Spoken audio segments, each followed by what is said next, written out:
कपड़े धोने वाली बहू। शादी के पहले से ही विभा को कपड़े धोने का बड़ा शौक था। कभी नल के नीचे तो कभी तालाब के पास। अरे मेरी नीली वाली लुंगी नहीं दिख रही है। विभा की अम्मा कहाँ रखी है लुंगी? अरे वो तो विभा ने परसों ही धोकर रखी थी आपकी अलमारी में, देखो वहीं होगी। वो ना मैंने आज धो दी, मुझे लगा कि गंदी हो गई होगी। अरे कैसे गंदी हो गई थी, उसे तो मैंने पहना भी नहीं। हे भगवान, इस लड़की के कपड़े धोने की आदत से परेशान हो गया हूँ मैं। जितना तो घर में राशन नहीं आता उससे कहीं ज्यादा डिटर्जेंट पाउडर का खर्चा है। इसकी शादी करवा दो, शादी जाए अपने घर में ही करे काम, फिर चाहे घर के कपड़े धोने हो या पूरे गांव के। हाँ ठीक बोल रही हूँ, देखता हूँ मैं कोई लड़का। वो दिन भी आ जाता है जब विभा को देखने लड़के वाले आ जाते हैं। लड़की मुझे अच्छी लगी। होने वाली सास कहती है, बेटी अगर कुछ पूछना है तो पूछ लो।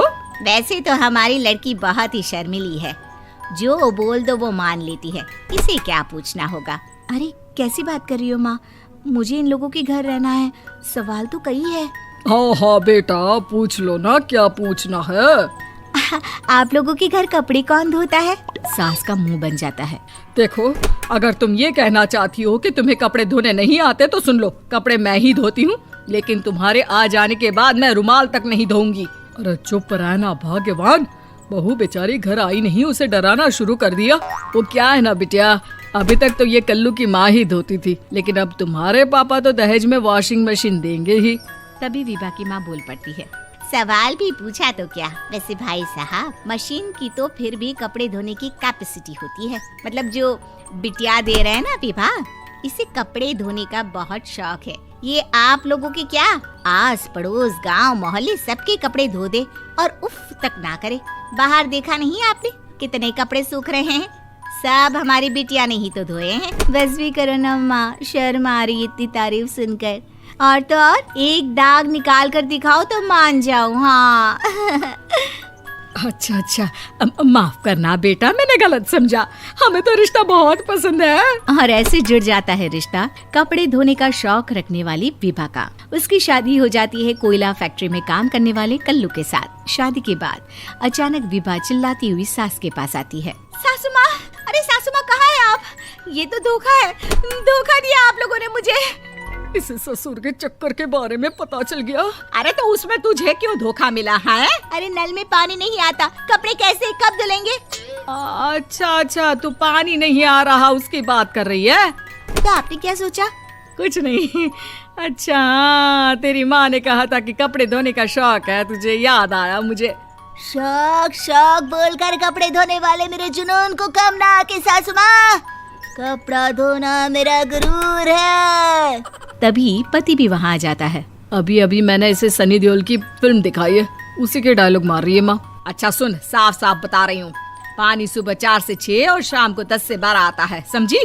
विभा टाइमिंग सुनकर हैरान हो जाती है। ये क्या भूतों का मोहल्ला है?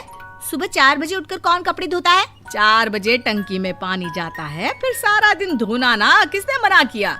अरे कैसे बात कर रही हैं? 200 लीटर की टंकी में कितने कपड़े धो लूंगी मैं, सुबह ही उठ जाऊंगी मैं। अब क्या था, विभा सुबह 4 से लेकर रात के 12 बजे तक कपड़े ही धोती रहती। एक रोज सास पड़ोस से निकलकर कहीं जा रही होती है कि साथ वाली कहती है, हाँ कल्लू की माँ, जरा ये बताओ कि 2 साड़ी है, 2 ब्लाउज और एक पेटीकोट और एक नाड़े वाला लंबा कच्छा।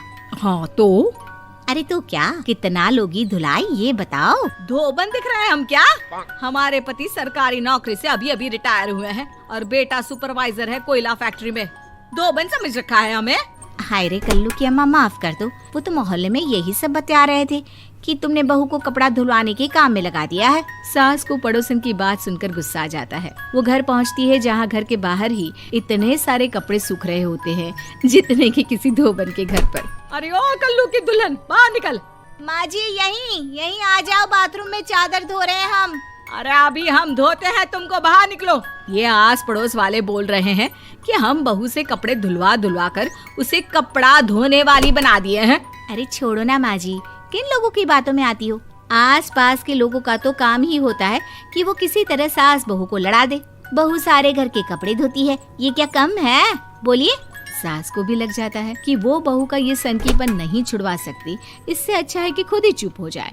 एक रोज सास और बहू मंदिर जाते हैं, जहाँ सास की साड़ी वहाँ खड़ी भीख मांगने वाली से मिलती है। माँ जी क्या बात है, आपकी साड़ी उस भिखारन से कितनी मिल रही है ना?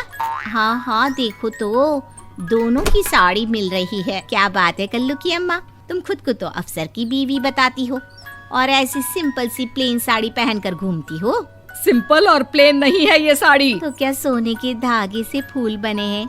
कुछ भी सासू माँ, कुछ भी। हाँ बने थे इस साड़ी में सोने के धागे से फूल। मेरे पति लेकर आए थे मद्रास से स्पेशली मेरे लिए 10,000 की। ताहे भाई साहब इस भिखारन के लिए भी सेम टू सेम साड़ी लेकर आए होंगे 10,000 की। सास उस वक्त तो कुछ नहीं कहती, लेकिन बहू के साथ घर आती है और अलमारी से एल्बम निकाल कर लाती है। ये साड़ी देख रही है, ये वही साड़ी है जिसे मैंने अभी पहना था। इस साड़ी में ये जो चमकदार फूल दिख रहे हैं ना, ये सोने के धागों से काढ़े गए हैं। लेकिन तू लोकल वॉशिंग मशीन ब्रश से घिस घिस कर सारे फूलों को निकाल कर साड़ी प्लेन कर दी।